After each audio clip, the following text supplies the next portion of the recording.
Ya, selamat sore teman-teman. Kita berjumpa lagi pada tutorial singkat tentang sabta, bagaimana cara membuat analisa. Oke, kita langsung aja ke browser. Di sini saya coba pakai Mozilla Firefox. Di address bar kita ketikkan sabta. Ya, di sini kebetulan sudah login. Kita logout dulu. Ya, tampilan awal sabta adalah seperti ini.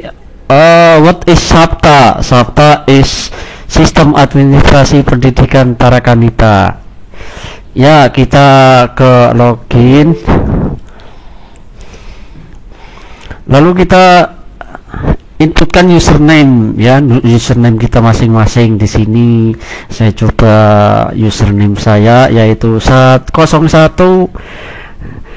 itu menandakan wilayah Jakarta, lalu 14 itu menandakan sekolahannya. Jadi sekolahan 14 itu SMP 4 Jakarta. Jadi 01 Jakarta, 14 SMP 4. Lalu nomor kode gurunya yaitu 0018. Ya, jadi lalu kita masukkan passwordnya rahasia, ya. Enter. Ya, masuk ke sini. Langkah awal adalah kita harus membuat soal, ya, misalnya soal ulangan harian, ya. Ini di sini kita sudah pakai sistem kurikulum yang terbaru, yaitu kurikulum 2013. Hebat kan? Oh, pasti hebat. Oke, kita masuk ke bagian soal. Ya, ini ada soal UH. Kita masuk ke soal UH. Ya, kita pilih semester, misalnya semester sekarang yaitu Gasal 14-15. Masuk semester, pilih mata pelajaran. Ya, ini kebetulan saya dikasih penugasan ngajar kelas IPA 8 dan biologi kelas 9. Ya, kita pilih, saya pilih IPA kelas 8. Oke, lalu klik tampilkan untuk menampilkan KI, KD, indikator dan lain-lain sebagainya. Di sini tampilannya yaitu paket KD. Paket KD ini adalah terdiri dari KD yang sudah kita kumpulkan, yang sudah kita himpun, yang sudah kita pilih-pilih. Dari paket KD menghasilkan silabus. Nanti ulangan harian itu per silabus, dimana tiap silabus bisa lebih dari satu. Nanti begitu kita klik di salah satu silabus, misalnya silabus 1 dari paket KD 1, dia akan muncul untuk memasukkan nama sesi. Misalnya sesi UH1.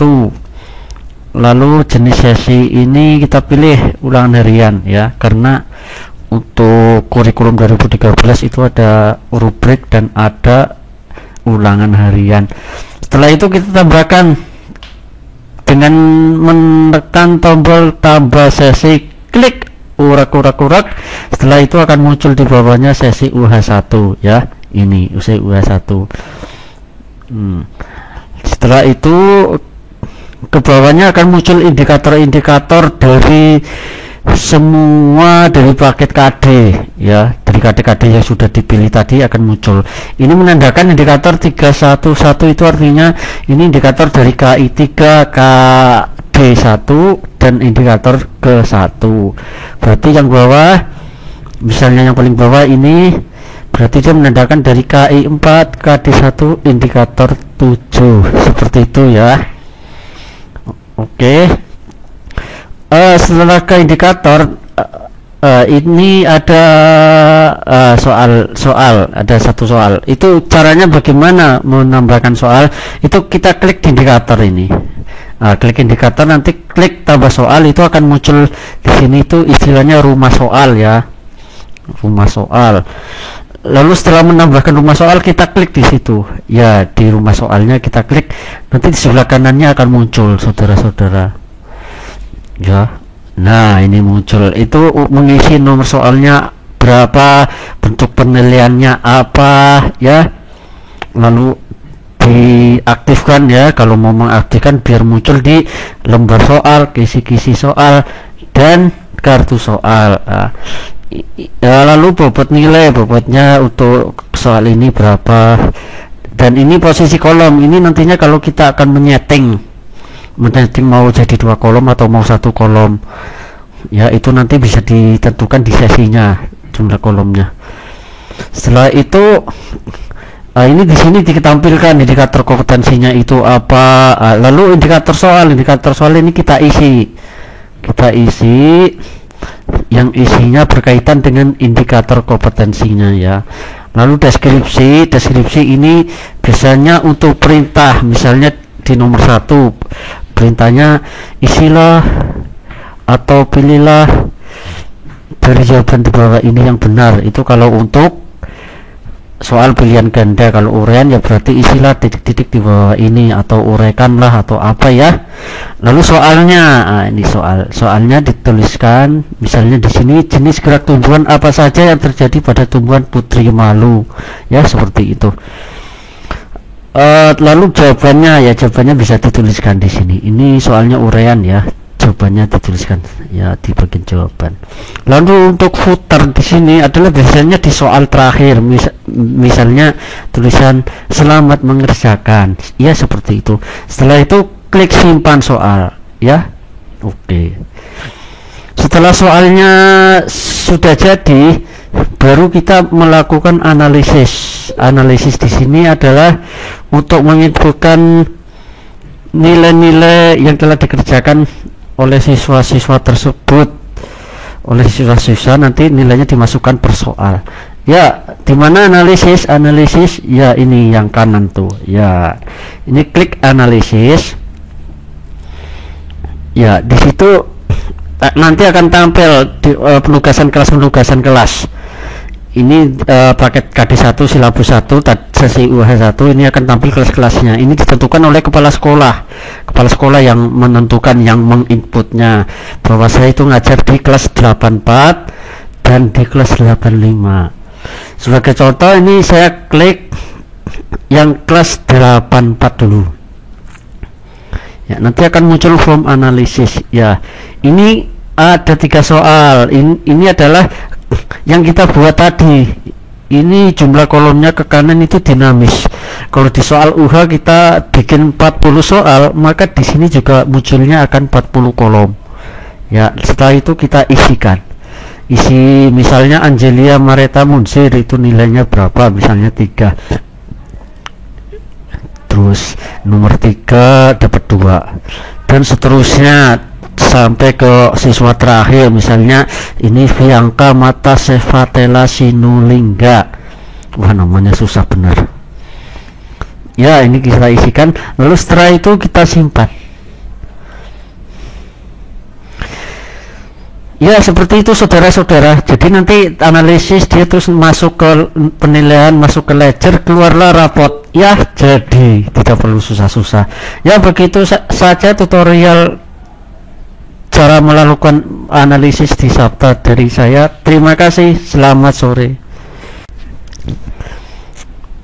Ya, maaf teman-teman, ada yang terlewat tadi, belum saya tampilkan bagaimana tampilan kisi-kisi soal, kartu soal maupun lembar soal dari ulangan harian dalam hal ini.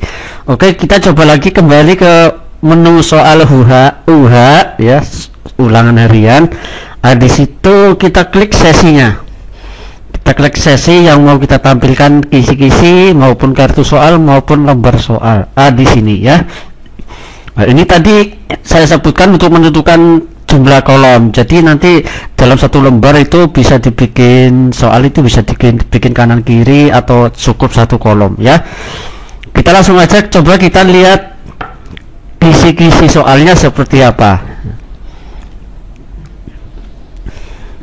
Ya, seperti ini kisi-kisi soalnya. Kisi-kisi soalnya ini tiap halaman isinya 1 soal. Maaf. yang satu halaman satu soal itu nanti di kartu soal ya, bukan di kisi-kisi. Ini di kisi-kisi menampilkan kompetensi dasar, indikator, aspek, materi pokok, indikator soal, nomor soal, bentuk soal. Sudah lengkap saudara-saudara, tinggal kita kasihkan ke Dignas ya, ke pengawas. Ya, di sini ada 3 ini. Soal nomor 1, nomor 2, nomor 3 ini kebetulan nomornya urutan berdasarkan indikator. Tapi nanti di prakteknya itu bisa diacak, saudara-saudara. Diacak misalnya yang indikator 311 itu nomor 10 dan selanjutnya. Jadi bisa diacak. Tapi nanti tampilannya di kisi-kisi itu urutan indikator ya, bukan urutan nomor soal. Oke, ini untuk kisi-kisinya. Lalu untuk kartu soalnya ya, kita klik kartu soal. Ini kartu soalnya ya. Ini yang saya katakan tadi, untuk satu lembar adalah satu soal ya. Ini urutannya sama. Di sini bedanya tadi, kalau di kartu soal itu ada sumber, ada soalnya itu sendiri, ada jawabannya. Jadi ini pegangan untuk kepala sekolahnya ya. Pegangan untuk kepala sekolah, di situ ada materi pokoknya ya, seperti itu, ada kuncinya ya. Ini ada gambarnya ternyata ya. Itu untuk kartu soalnya. Lalu yang ketiga yaitu lembar soal. Lembar soal ini nanti yang akan dicetak, diperbanyak, lalu diserahkan ke siswa-siswa, dibagikan ke siswa-siswa waktu ujian, waktu ulangan ya. Kita lihat seperti apa tampilannya ya. Ini ya, tampilannya sudah rapi. Ini di sini nanti waktu membuat soal itu apapun bisa masuk ke sini, saudara-saudara. Bisa masukin rumus matematika, rumus kimia, rumus fisika, maupun huruf-huruf. Huruf Jepang juga bisa, huruf Korea juga bisa, huruf Jawa pun juga bisa ya. Jadi wah, ini hebat sekali nih pembuatan soalnya. Apapun bisa masuk ke sini ya. Itu tambahannya dari saya. Terima kasih.